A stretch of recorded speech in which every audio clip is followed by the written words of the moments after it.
Pablo, ¿se va a aprobar el presupuesto? ¿Y qué pasa si no hay presupuesto, el que presentó Milei el otro día?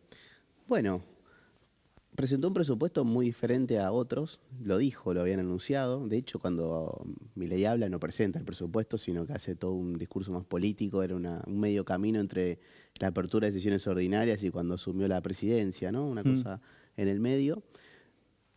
Tiene cosas novedosas el presupuesto, inició el tratamiento, nunca un ejecutivo manda un presupuesto que el Congreso no modifica, no le pasó a ningún ejecutivo, es parte de la estrategia.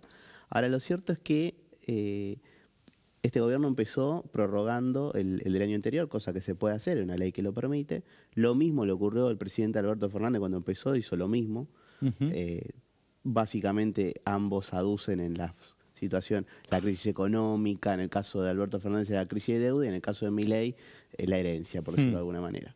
Ahora, puede ocurrir que se discuta y que no se apruebe. Y en ese caso, la ley no prohíbe que haya una nueva prórroga. Hay toda una discusión al respecto, pero a mi juicio podría volver a prorrogarlo. Y no creo que estén tan tristes si no se aprobara el presupuesto, por decirlo de alguna manera. ¿Por qué? Porque si se prorroga, después tienen el presidente o los ministros facultad para retocar, mover partidas. ¿Existe eso? Primero eso, segundo una amplia discrecionalidad, porque vos estás prorrogando un presupuesto que tenía 18 ministerios y ahora tenés 8. Eso te iba a decir, sería muy particular para este gobierno que cuestiona tanto el anterior, la herencia y demás, manejarse con un presupuesto del gobierno anterior. Exactamente, y por supuesto sí tiene que, todas las modificaciones que hizo este año, nuevos créditos presupuestarios, nuevos organismos, por ejemplo, se creó el Ministerio de Sturzenegger, bueno, todo eso sí se tiene que respetar en esa prórroga. Pero no veo yo ningún impedimento, ahora me salen a matar los abogados constitucionalistas, pero no veo ningún impedimento en la ley 24.156, que es la que lo regula, para que lo pueda volver a hacer. Es decir, han existido gobiernos, por ahí tenemos un tuit tuyo para compartir, síganlo a Pablo que analiza algunas cuestiones en Twitter, en X ahora, ahí lo buscan, Pablo Javier Salinas, y ahí estamos viendo algunos gobiernos que justamente no tuvieron presupuesto, no se los probaron. Ese es, ponelo a pleno ese, así lo podemos compartir. Ahí estamos viendo algunos gobiernos que no tuvieron el presupuesto aprobado. ¿Quiénes fueron y cuándo? Bueno, el primero que no tuvo fue en 1990, Menem, recién empezando. Recordemos, para quienes son más jóvenes que nos puedan estar viendo, ese fue un año de hiperinflación, o sea, mes a mes había cientos de porcentaje de aumento de precios.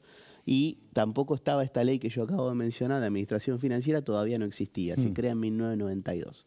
Esa fue la única vez por muchos años en donde no hubo presupuesto para el mismo ejercicio. Después, con esa ley, siempre el año anterior se aprobaba el presupuesto del año que sigue para dar más previsibilidad al gasto, al control del gasto, etc. Te tenés que ir hasta el 2011, en realidad el 2010, no el 2011. En el año 2010 no le aprueban el presupuesto a Cristina, era plena crisis con el campo, era una situación muy complicada y había algo que se llamó Grupo A, que era toda la oposición se había unido, que después termina decantando en Cambiemos, y en ese Grupo A, entre otras cosas, hubo una denuncia en la sesión de presupuesto de que había coimas y aprietes, después no se comprobó nada de eso, pero no se aprobó por primera vez un presupuesto a una propuesta del Ejecutivo, porque en el 90 ni siquiera hubo propuesta, se prorrogó porque había una crisis. Acá se envió uno que es una sesión que quedó sin quórum, entonces el gobierno decidió, listo, no tengo presupuesto al 1 de enero, prorrogó el del año anterior. Y también le pasa a Alberto. Después le vuelve a pasar a Alberto, esta es una... Después pasó 3 veces más, pero la más destacable es la que le pasa a Alberto. En una discusión muy larga, durante toda la madrugada, había un acuerdo muy delgado con la oposición para aprobarlo con lo justo, y recuerdo que Máximo Kirchner tuvo una intervención muy incendiaria contra la oposición que detonó todos los acuerdos, y ahí sí fue la primera vez que se rechazó un presupuesto desde del 83 para acá. Claro. Es decir que se puede gobernar sin el presupuesto aprobado. Se puede gobernar sin el presupuesto. ¿A qué voy? No desata una crisis terminal para el gobierno, que decís no le aprobaron el presupuesto, pero es un golpe político también.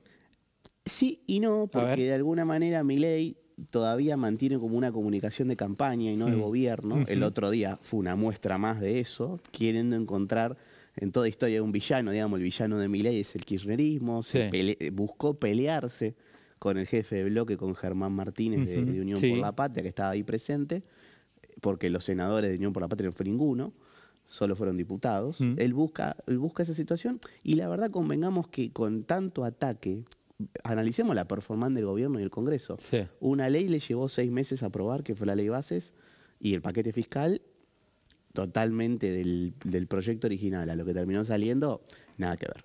Después tuvo varios reveses, tuvo un medio rechazo, por decirlo de alguna manera, al mega DNU. Eso después no ocurrió en diputados, está esa amenaza latente, pero todavía no ocurrió. Después tenés la ley educativa, hace poco, que le dijo que ya le iba a votar, la ley previsional, que ya la vetó, y el intento de insistencia que el gobierno pudo hacer frente con los héroes, como dice el gobierno, y frenó esa insistencia en la ley original. Con lo cual, la verdad que la performance del Poder Ejecutivo con el Congreso es muy mala. Es muy mala. Bueno, es muy interesante, Pablo, porque conoce muy bien el funcionamiento del Congreso y demás, y das un montón de puntos para analizar. Uno que mencionaste recién. ¿A qué tenemos que estar preparados entonces? A un gobierno que va a perder un montón de leyes claves y que el Ejecutivo lo va a resolver por decreto. Sí, es lo que está ocurriendo. Por el momento esta es la actitud, la evidencia es esto que estás diciendo vos. Habrá que ver si mejoran o no, si son capaces de seguir. Ya configuraron 87 diputados con la oposición al veto. Lo que pasa es que también no hay forma de hacer una línea de tendencia. Es como que es tema por tema. Vamos viendo. La mayoría que impidió la insistencia del veto, yo no sé qué hace si el presidente finalmente veta la ley universitaria, porque hay otros intereses en juego. Va a haber seguramente en la calle otra presencia. Esa es más delicada. Esa es más delicada. Recordemos que yo creo que el primer revés comunicacional fuerte del gobierno es no ver venir la crisis educativa. Recordemos, hubo una marcha multitudinaria, realmente multitudinaria, no se podía caminar directamente. Si te tocaba atravesar el centro, no podías hacerlo. Y eso me hace pensar si van a ir a un veto total, si van a ir a un veto parcial o qué harán. Pero es interesante esto, decir, va viendo, cada tema va viendo, porque el gobierno va a tener que construir política, digo, esto de los 87 héroes, del asado anoche, de las milanesas de Mauricio. ¿Está obligado a Milei a jugar ese juego con la casta, con lo que Milei dice la casta, que es el sistema político? ¿Va a estar obligado con el escenario que él tiene en cantidad de diputados, de senadores, de legisladores provinciales o no? Hay 9 meses ya de gobierno, empieza a ser muy difícil despegarse de la casta porque el gobierno ha tenido, y el propio Milei ha encabezado reuniones con la casta, y un poco hay una mimetización. A mí me parece que es imposible escindir el bajón de rating que hubo el domingo cuando arranca la cadena nacional, sabiendo domingo a la noche, ¿quién quiere ver? ¿No? Me parece que fue un mal consejo en un mal día. Para repensar esa estrategia comunicacional. Pero uno podría decir claramente, pero también podría decir, ¿y si la gente lo empezó a ver también a Milei como la casta y le genera la misma sensación que la casta, entonces directamente se va hacia otro lugar? Hay otro tuit que podemos buscar que es de nuestro amigo en común, el señor Javier Correa, una institución en esto de la consultora ad hoc, que muestra justamente esto que dice Pablo, cómo se despega la gente de Milei, de las menciones que él tiene en las redes sociales, de lo que le pasó cuando asumió, que estaba todo el mundo pendiente mencionándolo y era tendencia en las redes, y cómo llegó a bajar ahora después de esa cadena que hoy ya podemos decir en el análisis político y comunicacional algo fallida, ¿no? Sí, más allá de que por supuesto en todo lo que es redes sociales y los recortes y demás, seguramente el gobierno trabajará con ella, lo que fue el vivo y la tendencia histórica de la comunicación, claramente un gol no fue. En términos futbolísticos, gol no fue. Después vemos si es palo, si se fue por 10 metros, pero no fue gol. Otro tema interesante que vos marcabas, no solo la debilidad que tiene el gobierno en el Congreso, sino en las legislaturas provinciales. Digo, porque después vas a negociar con gobernadores, abrís el diálogo, abrís la charla, pero ¿qué le pasa a Milei en el país? ¿Cuál es la representación legislativa ya de cara a la nueva elección? ¿Qué le pasa a Milei en el marco país? En el marco país, en las presencias de las legislaturas provinciales, muy baja, muy baja, tiene mucha explicación. Por ejemplo, recordemos que el año pasado la mayoría de las provincias, sus elecciones provinciales las desdoblaron, las las despegaron de las PASO y las nacionales, las despegaron completamente. Entonces, el efecto arrastre de la figura Milei, porque lo que se votó fue a Milei, no estuvo, con lo cual en muchas provincias ni siquiera configuraron boleta, no existían ni siquiera como opción electoral. Entonces, claro, a la hora de cuando vos te pones a ver cuáles son los jugadores en cada una, tiene muy pocos. Y en la mayoría tiene, de alguna manera, jugadores prestados. Legisladores que entienden que hay una posibilidad o hay una oportunidad política para tener una buena relación con el gobierno, que sus propios partidos políticos, sus propios bloques los pone a disposición de la Libertad Avanza. No, viendo esta situación, no nos debe salir del foco lo que está haciendo la hermana del presidente, que es la secretaria general de la presidencia, con principalmente los primos Menem, Martín Menem y Lule Menem, recorriendo el país y configurando el partido político La Libertad Avanza para las próximas elecciones. El gobierno leyó, porque así como digo, está muy débil la institución, no tiene gobernadores y tiene muy pocos legisladores provinciales. Ahora también digo... Ni intendentes. Ni intendentes. Hay alguno ahí, hay pero dos perdidos. Muy perdido. Uno en Córdoba. 2 en 2.800 es nada.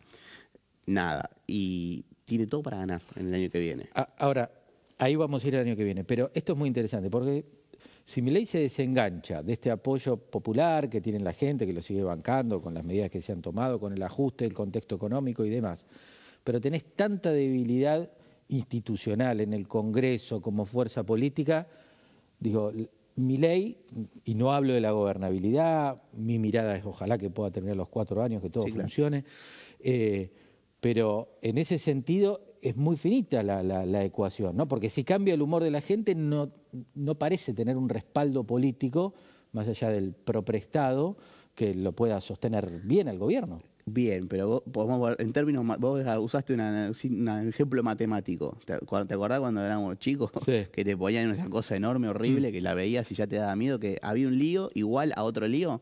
Bueno, igual a otro lío hoy es la oposición. Y la enorme ventaja que hoy tiene el gobierno es que ese otro lío probablemente sea igual a 0. Claro, porque vos ahí tenés una frase muy interesante. Vos decís, la oposición hoy no constituye amenaza. Correcto. Explícame eso, esa frase es fantástica. La escuché hace poco que la mencionaste. Me parece una gran descripción de lo que pasa hoy con la política. ¿Por qué la gente no se desengancha a pesar de la crisis y de todo el lío que hablábamos? Porque, ¿qué hay enfrente? Gracias por verlo. No es de autoría propia, es de un operador que me la dijo mucha confianza de la provincia de Buenos Aires, de un operador político que no es ni del gobierno ni de Unión por la Patria, otro. Pero que es muy inteligente y me decía, vos siempre en política tenés que configurar una amenaza. Tenés que, el que está enfrente tuyo te tiene que detectar y entender que enfrente hay un rival, y cuando hay un rival se te presta mucha más atención y es probable, el famoso el que no llora no mama, digamos, es probable que en política siempre gane más el que está enfrente tirando cascotazo que el que está callado y apoyando. Mirá. Porque vos, en el caso del gobierno, si tuviera una oposición fuerte, debería prestarle otra atención, debería manejarse de otra forma, porque los partidos van a ser mucho más difíciles de ganar. Pero también generás otro respeto. Ahora, si vos no... Esto es en la política y en la vida. Si vos no configurás una amenaza, suena muy bélico, digamos, no es siempre a la piña, digamos. Si vos no configurás una incomodidad en el otro, no te van a prestar atención. Claro. 2 temas más que marcaste y que hicieron lío. Recién dijiste de las cosas que has tenido. Vos hiciste lío con 2 temas. Uno, ¿es el gobierno que más funcionarios echó o se fueron en 9 meses de gobierno? Sí, claramente habría que hacer es muy engorroso, un registro histórico, pero de la memoria, al menos de 20 años para acá, que es mi memoria política profesional, imposible encontrar esta enorme cantidad de funcionarios políticos, porque es muy interesante porque en redes sociales los simpatizantes del presidente dicen, vinimos a eso, vinimos ya a la casta. Fantástico, me parece bárbaro. Ahora les aviso que son funcionarios que puso este gobierno. Ahí está. A ver, en ese tuit que publicó Pablo, también va a bajar el gobierno. Bueno, este era el último, el de Enarza. Hace 2 días. Sí. 67 funcionarios políticos despedidos o renunciados del gobierno de Milei. La mayoría de capital humano, después de economía, después de jefatura de gabinete, después de salud, justicia, bueno, y sigue.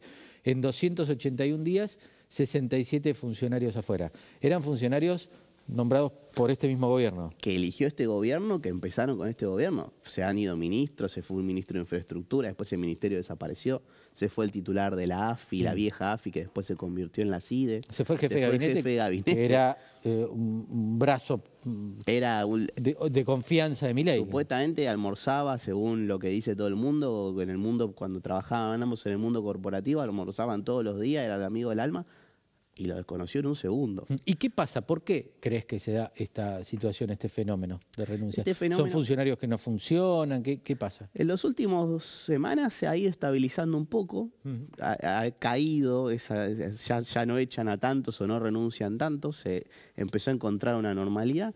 Lo cierto es que este es un gobierno nuevo, con figuras nuevas, que muchos no tienen experiencia política. Eso queda muy claro en el Congreso, te das cuenta enseguida que es muy amateur, porque bueno, también era la ola, ¿no? Lo que se votó, lo nuevo, terminar con la casta, terminar con lo viejo, entonces fue llegando un poco de todo, que tenés que tener rodaje, como el auto nuevo, ¿viste? Se va a sentar a los kilómetros, al principio estar ahí. Cuesta. Hasta que vos lo entendés también, digamos, bueno, ya 9 meses ya se asentó el auto, pareciera que esta merma en ritmo ha caído, pero continúa, lo cual es normal, todos los gobiernos echan un ministro, echan secretario, y es parte del juego, el tema es la cantidad y en el inicio, porque lo más grave que tenés ahí es que se queda afectada la gestión, porque vos cada vez que cambias a un funcionario, hay áreas que cambiaron ya 3 veces.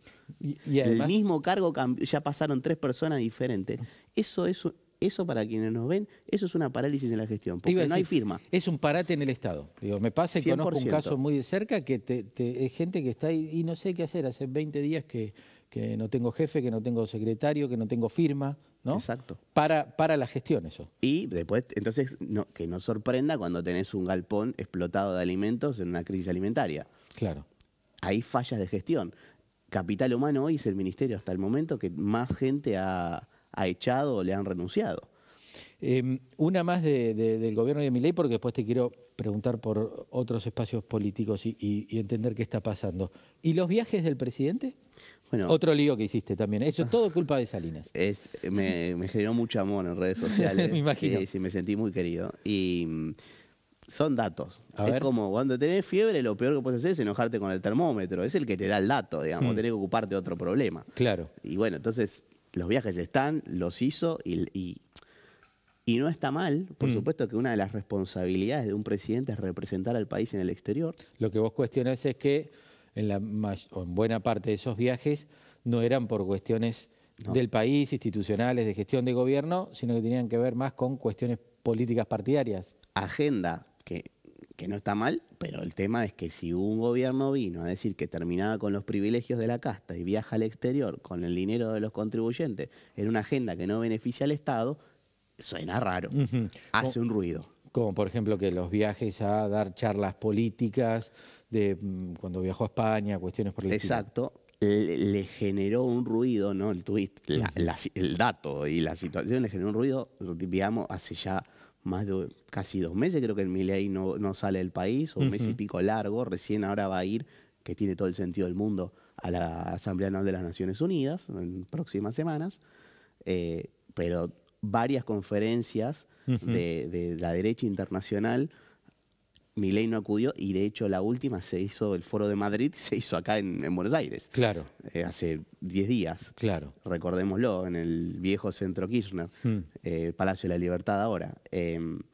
Y sí hizo ruido, por supuesto, pero ¿por qué hace ruido? Porque no conoces la agenda, no conoces el gasto. De hecho, hay muchos pedidos de información pública, que casualidad ahora también eso se modificó, para dar menos información pública. Hay una entidad, un chequeado, que muy famosa por chequear o no determinadas cuestiones, que hace muy poquitos días sacó un informe de los viajes del presidente diciendo esto mismo. Claro. Vuelvo a insistir, si tenés fiebre no te enojes con el termómetro. Entonces, la verdad, si tenés crisis, venís a representar lo nuevo y demás, la verdad que uses el dinero de los contribuyentes para una agenda personalísima que no le impacta en el país, es muy complicado, porque vuelvo al punto. 0 inversiones todavía. La oposición no constituye amenaza. Y la pregunta es, viendo lo que pasa en el peronismo, cómo está el PRO, esta debilidad que hablábamos de la libertad avanza, ¿hay un sistema de partidos políticos que está roto en la Argentina? ¿Que cambió? definitivamente, que viene cambiando, que tuvo un primer cimbronazo muy, muy fuerte en el 2001. De ahí la novedad de ese sistema de partidos fueron las coaliciones, empezaron los gobiernos de coalición, algo que no era tan normal. Recordemos la Alianza, el Frente de Todos, Cambiemos, digo, eso definitivamente cambió. El propio Frente para la Victoria, era una confederación de más de 20 partidos. Bueno, eso cambió. Ya no hay un partido que por sí mismo... Habrá que ver qué éxito electoral tiene la Libertad Avanza, si elige ir solo o también hacia alianza, cómo lo hará en las provincias. Muy cortito eso porque quiero seguir con otros partidos. El mayor problema de la Libertad Avanza va a ser los nombres de la boleta, pues Milei no va a poder estar. Y son elecciones en provincias. Milei no va a poder estar. No me imagino una campaña que no protagonice el presidente. Me imagino una campaña que es legislativa pero muy ejecutiva, con él protagonizando y jugando muy fuerte su imagen, porque es la única imagen alta, más la otra es la vicepresidenta, pero dada la relación tensa otro que hay, capítulo, ¿no? es otro capítulo. Eso está roto. Sí, aparentemente por lo que te dicen incluso los propios fuentes de gobierno y del Senado. Es una relación que está muy agarrada de los pelos. Y no hay mucho disimulo para el contrario. ¿El PRO va a estar con la Libertad Avanza? Enigma. Jugamos, ¿no? Enigma, porque es cierto que uno de los comensales de la milanesa, Macri, no ingenuamente vuelve al ruedo. Ahora, Macri tiene algo muy interesante que me parece que lo hace mejor. Cuando fue presidente no lo hizo de la manera efectiva que lo hace. En términos boxísticos, pega y sale. Macri elige el momento para aparecer y elige el momento para guardarse. Sí. Hace unas semanas pegó fuerte, porque le salieron leyes en contra del gobierno que votó el PRO. Mordió, dolió, lo invitaron a comer 2 o 3 semanas consecutivas. Alguna situación tienen que haber acordado, entiendo yo. La política son acuerdos, acá no hay nada, esto no estoy diciendo que sea nada malo. Esta actividad funciona con acuerdos y cuando no hay acuerdo estamos en un problema, con lo cual bienvenidos los acuerdos, y vuelve a ocupar como un lugar sin luz. Vamos a ver cuando elige volver a salir Macri. Me parece que va a querer o va a volver a aparecer en el momento de las definiciones electorales y me animo a pensar que no van a ir juntos el año que viene. Me parece que hay más incentivos para el gobierno, claramente le vendría muy bien, pero al PRO sería terminar de consolidar la reducción a la unidad, volver a ser un partido de la Ciudad de Buenos Aires.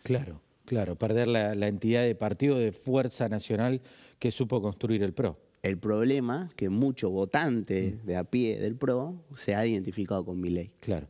Ahora, hablamos de todos. Dame una línea del peronismo que además lo conoces muy bien. Cristina tiene futuro, Kicillof puede conducir o no. Yo sé lo que me dicen los intendentes, pero ¿tiene eso que necesita el peronismo en una figura de liderazgo o habrá que buscarlo en el interior? Es una muy buena pregunta. El peronismo a esta pregunta no sabe qué responder. A tu pregunta sobre Cristina, es una figura que tiene, esta es mi opinión personal, mucho más pasado que futuro. Creo que es la que primera lo tiene muy sabido. De hecho, recordemos que los últimos candidatos presidenciales no fueron Scioli, fueron el último Alberto Fernández, el presidente, y después Massa. Ella ya entiende que está corrida, ella entiende que representa a un montón de gente. Creo que es la dirigente política con más núcleo y voto consolidado por escándalo, cuando vos los ponés en el 1 a 1.